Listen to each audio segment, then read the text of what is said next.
Welcome to NBA action. With all the excitement, just another basketball game. Who are you kidding? It's going to be some kind of shootout because the NBA Finals are coming. You better put on your game face. It's going to be some kind of shootout. What time is it? Kid's got it right up into the alley. Power slam! Whose game is it? It's Michael Jordan's game. The mailman delivers. Started over the head. Less than a second. Here's Donovan. Three-pointer. Yes! Oh, my! Oh, did you see that? Yes! Yes! Oh! How high can you get up? Now, as the NBA Finals draw near, we guide you down the last stretch on the Eastern Conference road to glory. With the conference finals tied at 2 games apiece, the Bulls felt the momentum had shifted their way as the series headed back to New York. Now we're going in there with confidence, and we're going to get one. I guarantee it. And the Bulls drew from their experience for support. Well, we won last year in Game 3, and we were very confident about going back there and winning in this in the Garden. But with a 27-game home winning streak on the line, the Knicks were not about to give up without a fight. I'm going plenty high. Let it get up. After hitting for 54 points in Game 4, Jordan shot just 3 for 12 in the first half. What's the law? What's the law? But even grounded, Michael's still dangerous. To perfection. In the second half, Jordan regained his shooting touch, and in one stretch scored 17 straight for Chicago. But it was his passing that gave the Bulls the lead for good, with just over a minute remaining in the game. A three-pointer for B.J. Armstrong. And the Bulls' defense rejected the Knicks' futile attempts to tie it. Smith, stopped again by Pippen. What a play by Scottie Pippen. Final seconds, Jordan for Armstrong, and the Bulls have defeated the Knicks. Having lost the home court advantage they'd worked so hard for, the Knicks faced elimination in Game 6 at Chicago Stadium. Maybe this is the most defining moment of this team's life. And the Bulls were ready for the onslaught that was sure to follow. The New York Knicks are sitting in a position where we have them on edge, and they got to come in there desperate. We have to withhold and withstand whatever charge they make at us. After going up 2-0, the Knicks found themselves with their backs to the wall. And as Pat Riley sought to keep his Knicks from losing 4 straight for the first time ever, Michael Jordan and the Bulls looked to eliminate the Knicks from the playoffs for the 3rd straight year. Jordan for 3. Yes. Here comes Jordan. Armstrong chasing down. Armstrong. Yes. The Bulls on a roll. 11 unanswered. But behind Patrick Ewing's 26 points, the Knicks managed to stay within 3 heading into the 4th quarter. And once again, the man whose heart they'd questioned became the hero of the series for the Bulls. Shot clock at 4. Here's Pippen for 3. Yes. Again, Scottie Pippen has hit the big shot. And it is Chicago going on to the NBA Finals. I really can't see anybody beating them in a 7-game series. I really can't. After losing to Chicago in an earlier round, Cleveland Cavalier coach Lenny Wilkens resigned. But as we find out in this week's News, Notes, and Quotes, Lenny Wilkens has resurfaced as the new head coach of the Atlanta Hawks. We're certainly excited about taking on the challenge into developing this team and seeing if we can get it back to where it should be. Players and peers alike respect his 19 years of NBA head coaching experience. Well, there's no doubt about it. Lenny's one of the best coaches in the game, probably of all time. He's very smart, very articulate man. And the thing that he does best of all is he communicates with players. Also rejoining the head coaching ranks this week is Larry Brown, who landed the vacancy in Indiana. I know what basketball means to this state and this area, and I want people to be proud of us like they're proud of the great colleges and high schools they have around here. With a career NBA winning percentage of 56%, Brown is hoping to lead the Pacers to new heights. Coming up next on NBA action, the road to glory in the Western Conference leads Phoenix past Seattle to the finals. To Marley. Can he hit another? And Suns point guard Kevin Johnson holds court. It's the person that wears the rings that people remember.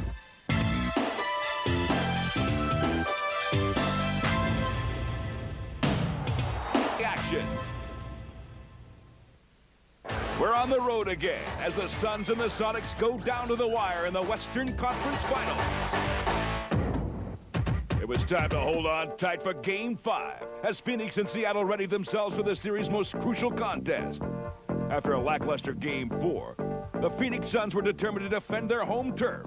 And from the opening tap, the Suns played with a renewed aggressiveness, spearheaded by Charles Barkley. Superstars come to play in big games, and here this superstar Charles Barkley has come to play tonight. But Sir Charles wasn't the only Sun who came to play. Oh, my. 3 times 6 for Marley. Wow, Marley way outside. And although sharpshooter Dan Marley would break the NBA playoff record for most three-pointers in a game, Seattle was pulling out all the stops as they stayed within striking range.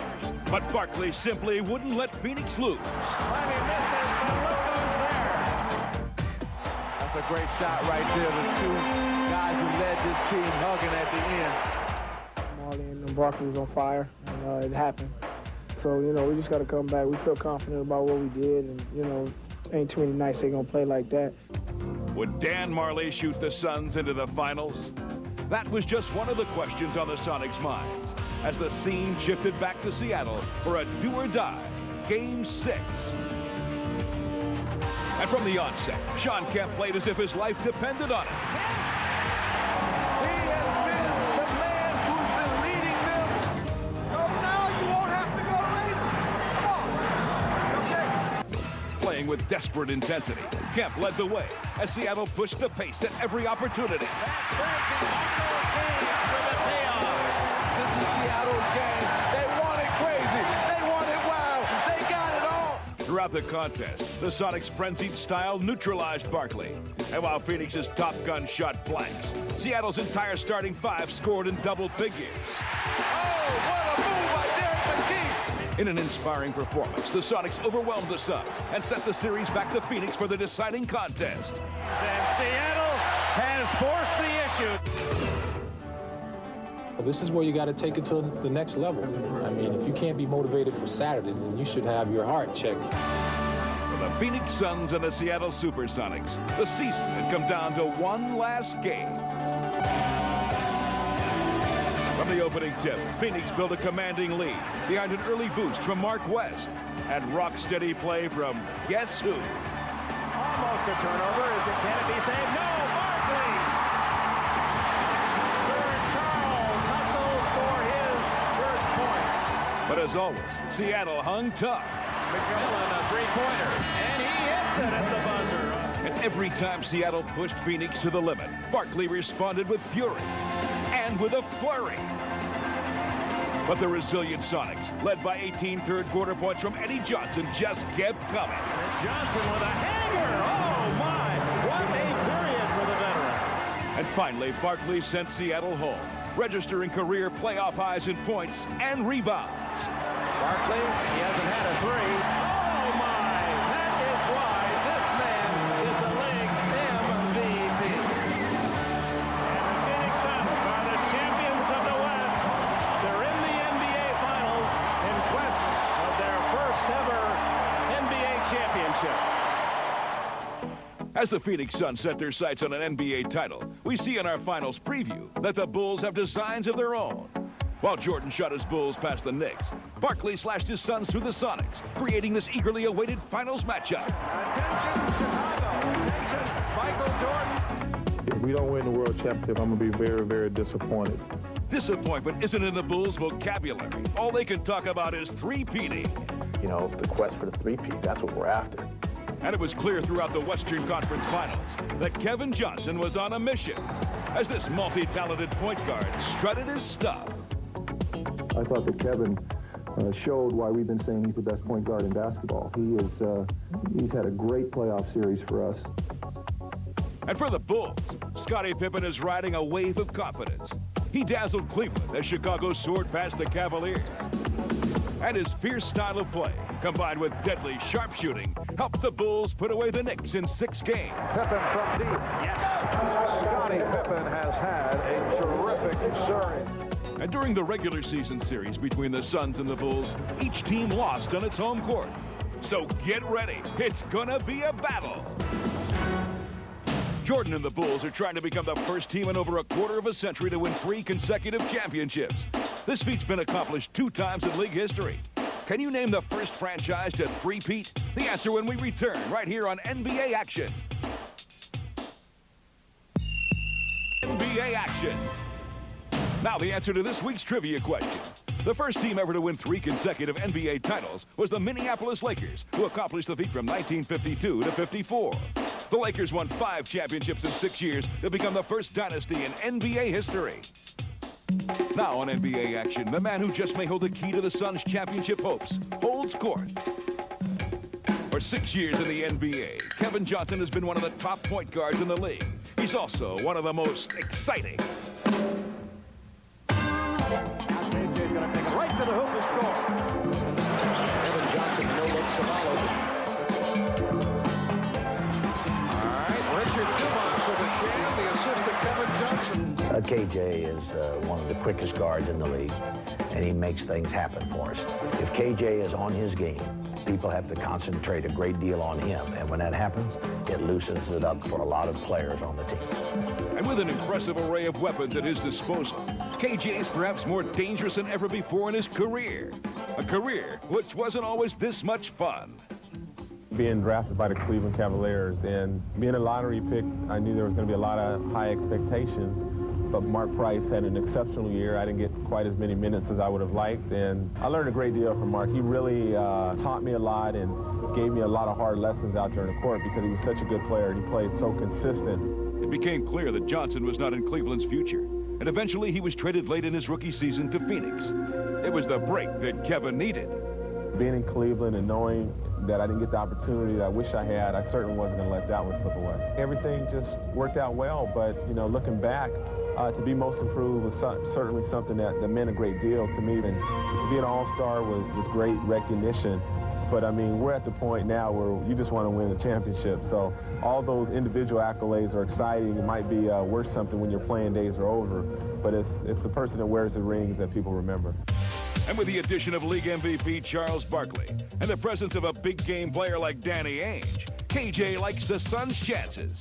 Their experience, their on-the-court and off-the-court demeanor and personality has been a great deal. You have to psychologically feel that you have some sort of edge and advantage over your opponent. He says he's an angry player, and he wants to be angry because you have to be angry to try to win a championship.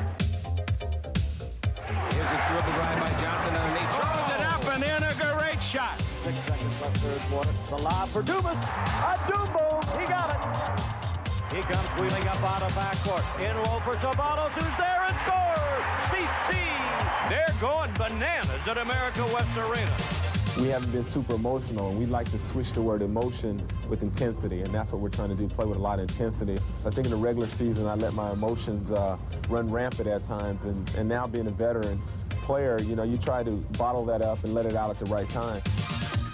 And in the Western Conference Finals, KJ channeled his emotions toward helping the Suns get to the championship round for the first time since 1976. Yes, they call continuation. Well, today the killer instinct arrived, and While KJ looks forward to the NBA Finals, in our classic confrontation, we take a look back at the Suns' 1990 stunning playoff victory against the vaunted Los Angeles Lakers. They're just better than we are. I admit that. I told you it's a 100-to-1 shot and we win this series. And in Game 1, Mark West came out possessed, surprising the Lakers for 24 points as the underdog Phoenix Suns slipped past the shocked Los Angeles Lakers 104-102. We couldn't convert the last 3 minutes. And we have to come back stronger on Thursday night and get the win. And that's exactly what the Lakers did as they thrashed the Suns in Game 2, 124-100, sending the series back to Phoenix for Games 3 and 4. And at Phoenix, the fans were pumped up for the battle.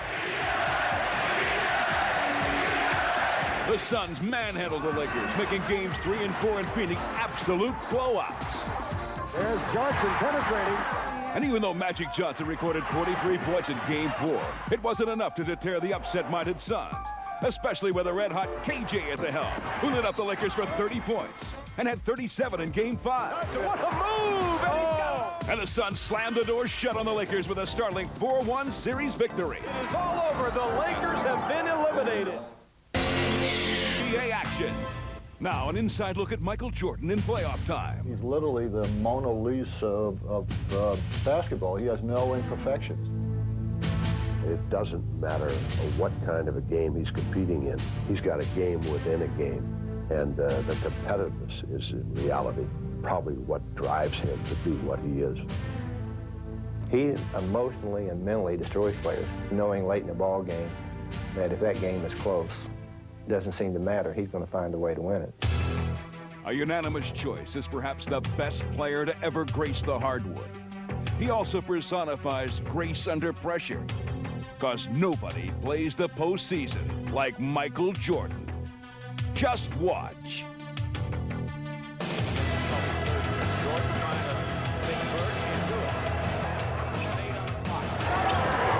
Jordan ties the game. Oh, boy. 63 points, and you're looking at an all-time record. The inbounds pass comes into Jordan. Here's Michael at the foul line. A shot on Elo. Good! The Bulls win! They win it! The big Cleveland Cavaliers! I don't know. We try and try, but it is just hard to stop that guy. Rodman is on him one-on-one. 5 seconds to go. Jordan off the glass. Yes! That was get the ball, Michael. Everybody get the out of the way. Go to the basket.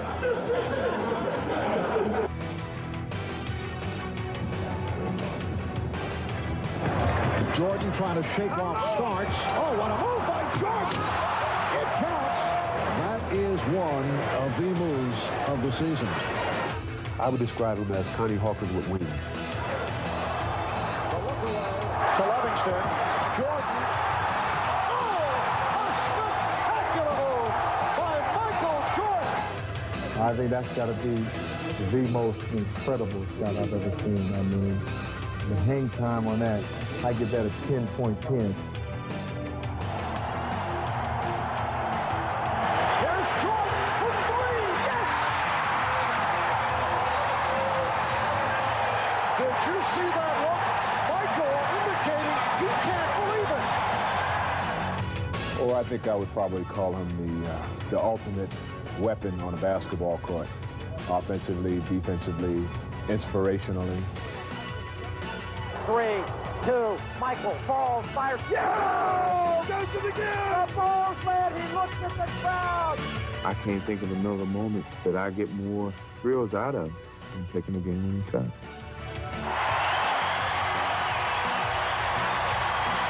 There's Jordan on the plate. Yes! Jordan. Yes! He has 50. You know, Michael, he does what he has to do. You know, he has such a great read on the game, knowing, you know, coming off of the New York games, he came in here as strictly a ball mover, feeder. And, you know, today he probably sensed and felt that he needed to do the other thing, and he did it. 200 years from now, if there's still basketball, people will be talking about a Michael Jordan. It's hard to imagine someone being more exciting or being a better basketball player than Michael Jordan. Stick around, because coming up next, we'll count down the 10 best buzzer beaters of the season. Rally here from midcourt. Jordan, a 50-footer tonight. And now that we have you on the edge of your seat, it's time for the top 10 buzzer beaters of the year. 5, 4, 3, 2, 1. In our courtside countdown, we begin our bevy of beaters with the Hawks as they shock Charlotte in the high. Throws it up. No go. Hit by contact. The time is run out. Hawks have won the ball game. Hawks win on a contact tip. Can you believe it? At number 9, we got some Mo from Chris Morris. Mo's got to look up. 3 seconds, 2, 1 from midcourt. Whoa, you gotta love it. What a half. Doc Dial Royals long distance in Philly. Rivers with the fling. Incredible. That wasn't a fling. That was a throw, and it was a softly guided throw. At number 7, Barkley burns the Blazers. Miller underneath, off the backboard. Oh, he says score the basket. Jake says score the basket, and the Suns win it. And our only playoff pick in the countdown as Eddie Johnson lowers the boom in Seattle. Johnson from midcourt will toss it up.